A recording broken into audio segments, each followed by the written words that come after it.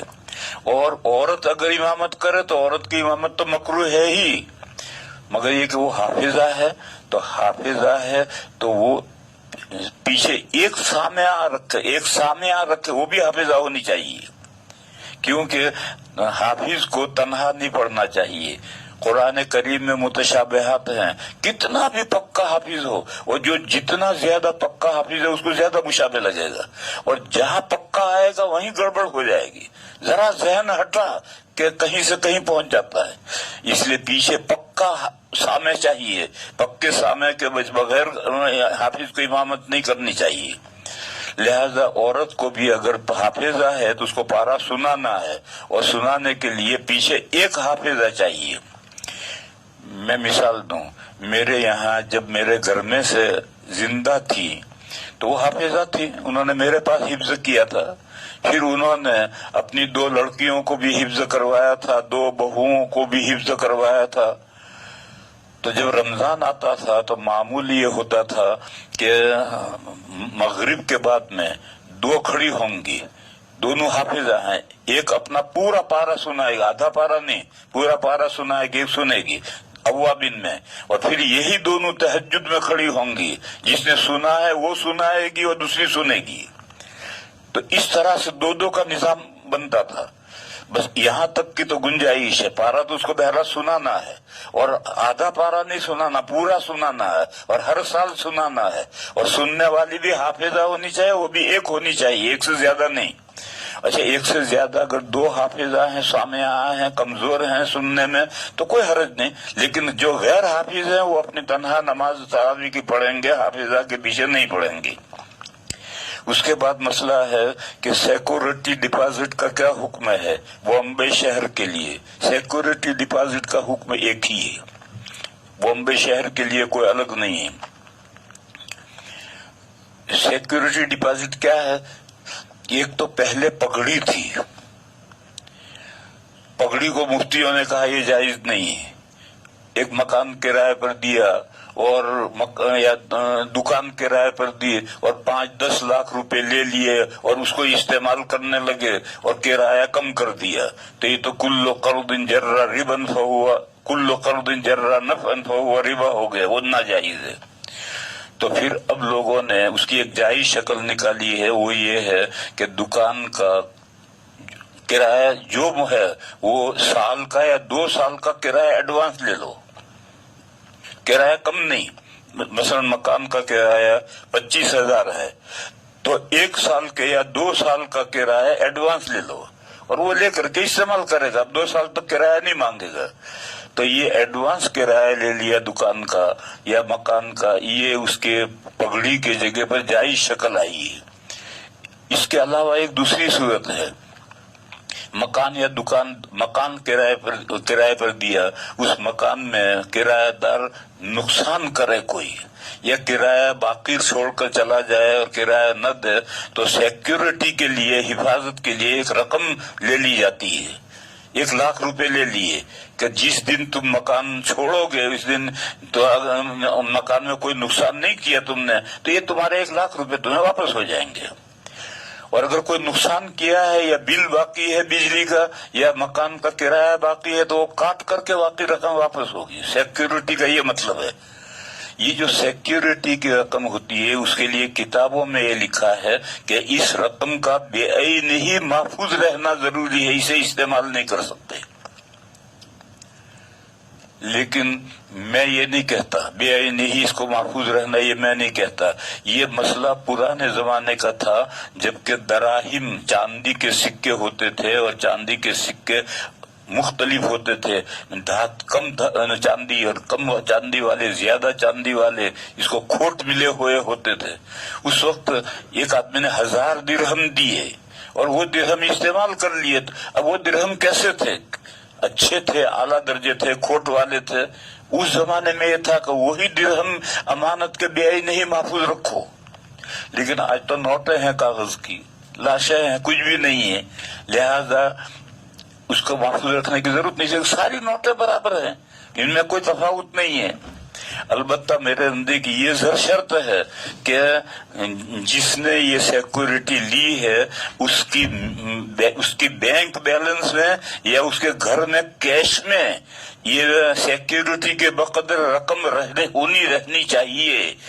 اگر اس نے بھی اتنی خرچ کر لی تو پھر یہ جائز نہیں، کیونکہ اینی ٹائم وہ مکان چھوڑ سکتا ہے، تو اس وقت آپ کو کہاں سے لا کے دو گے؟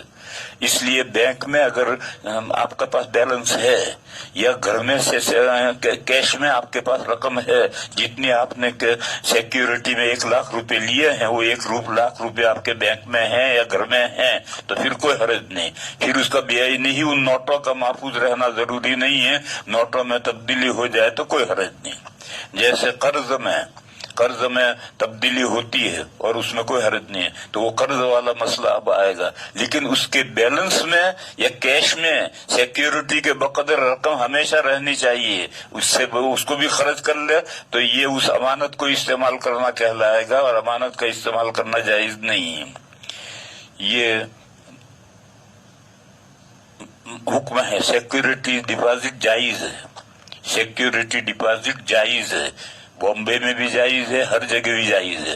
اور مفتی صاحبان یہ کہتے ہیں کہ وہ رقم بے عینی محفوظ رکھنا ضروری ہے، اس کو استعمال نہیں کر سکتے. اس کو میں یہ کہتا ہوں کہ نہیں، وہ رقم بے عینی محفوظ رکھنا ضروری نہیں ہے، اس کے بینک بیلنس میں یا گھر میں کیش میں اتنی رقم اس کی ملکیت میں رہنی چاہیے.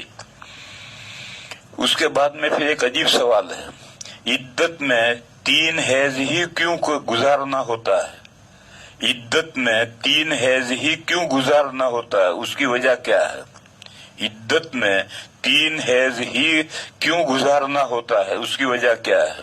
یہ بڑا مشکل مسئلہ ہے اس کو سمجھانا. سب سے پہلے تو یہ سمجھ لو کہ عدت میں 3 حیض کون کہتا ہے 3 حیض؟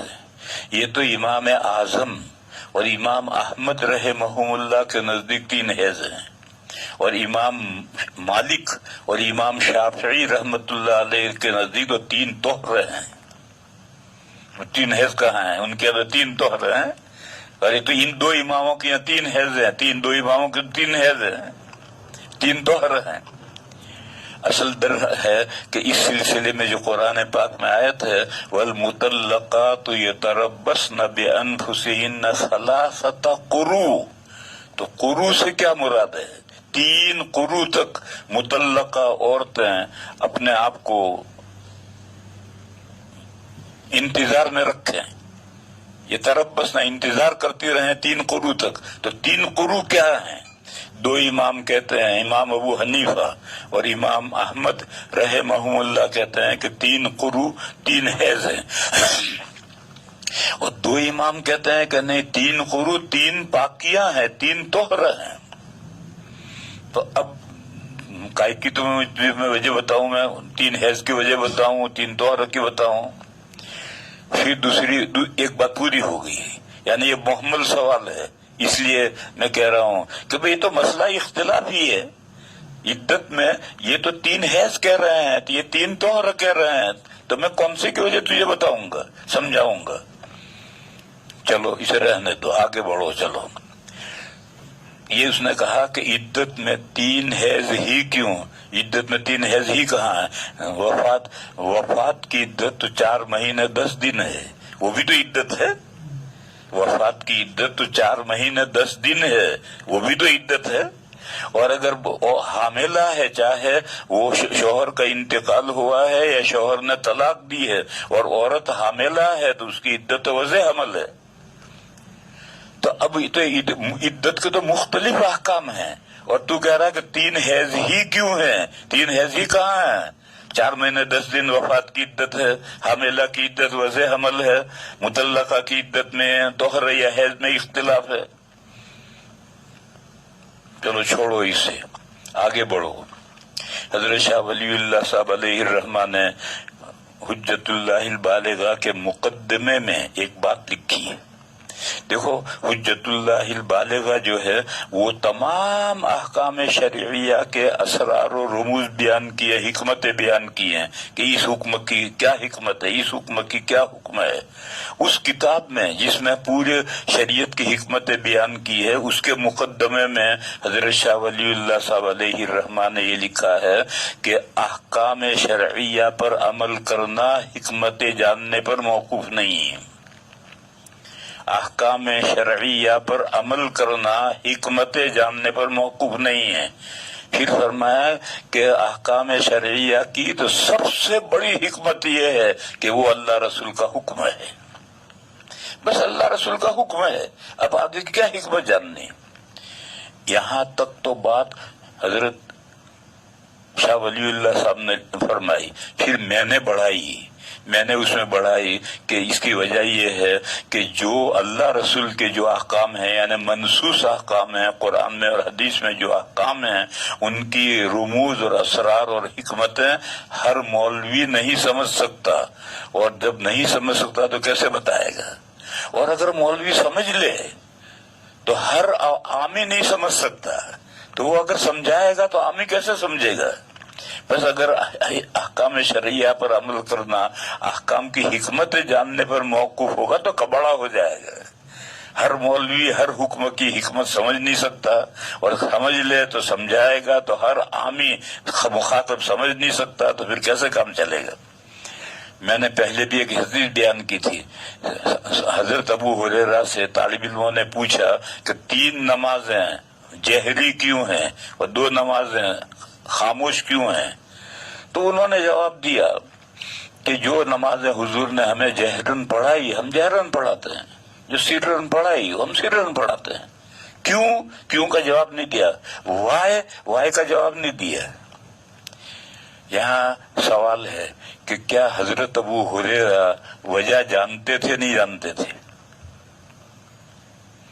کہ 3 سرن کیوں ہیں، 2 سرن کیوں ہیں، 3 جہرن کیوں ہیں؟ اس کی وجہ حضرت ابو ہریرہ جانتے تھے نہیں جانتے تھے؟ تو اگر تم کہو کہ حضرت ابو ہریرہ نہیں جانتے تھے تو ہم پھر کہاں سے جان لیں گے؟ ہم کوئی بڑے حضرت ابو ہریرہ سے بڑے تھوڑے ہیں۔ اور اگر تم یہ کہو گے کہ حضرت ابو ہریرہ تو جانتے تھے مگر جو طالب علم پوچھ رہے تھے ان کا لیول، مستوی، علمی لیول اتنا نہیں تھا کہ وہ سمجھ سکیں، تو پھر آج ہر عام مسلمان کا لیول وہاں سے کہاں سے آ گیا کہ وہ سمجھ جائے؟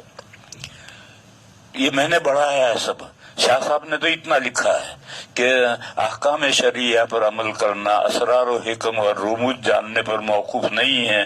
احکام کا سب سے بڑی حکمت یہ ہے کہ اللہ رسول کا حکم ہے، لہذا اس پر عمل کرو۔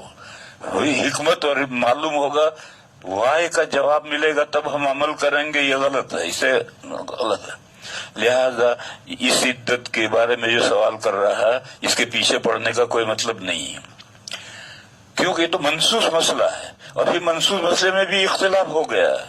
پھر اس کے بعد میں آخری بات یہ ہے کہ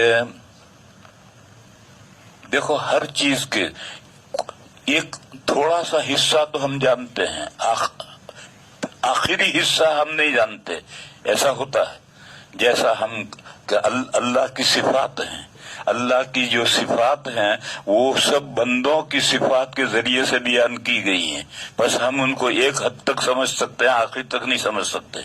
جیسے اللہ تعالیٰ نے کائنات پیدا کی، آسمان و زمین پیدا کیے 6 دنوں کے اندر، اور پھر اللہ تعالیٰ تخت شاہی پر جم کر بیٹھے، تو اب تخت شاہی پر جم کر بیٹھے اس کا ایک حد تک ہم سمجھ سکتے ہیں کہ اللہ جیسے ہمایوں مر گیا تو بابر تخت نشین ہوا، یعنی پورے ملک کا کنٹرول بابر نے سنبھالا۔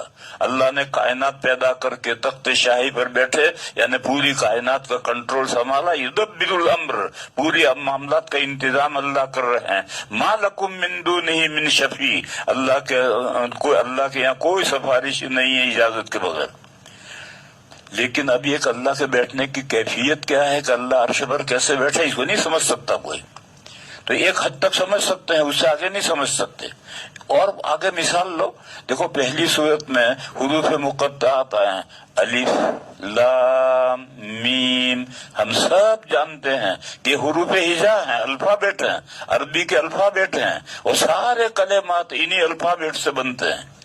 لیکن پھر الفابیٹ میں معنی کے بھی فرق پڑتے ہیں. اگر الفابیٹ بدل جائے تو معنی بھی بدل جاتے ہیں، اور اس کا مدار ہے ان الفابیٹ کے بھی معنی ہے.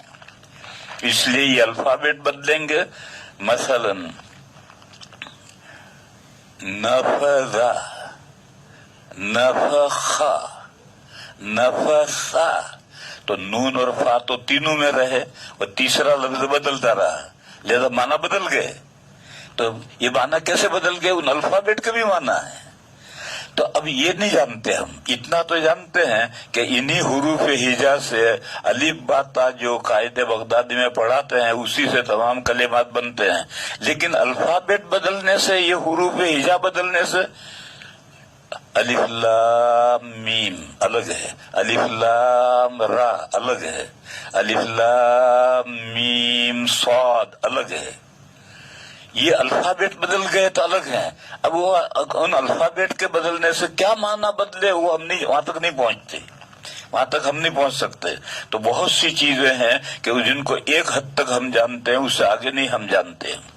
اب سنو، یہ جو عدت ہے وہ استبراء رحم کے لیے ہے، یہ جاننے کے لیے ہے کہ ایک عورت جو ایک شوہر کے یہاں سے خالی ہوئی، اس کی بچہ دانی بچے میں مشغول نہیں ہے، اس کی بچہ دانی خالی ہے.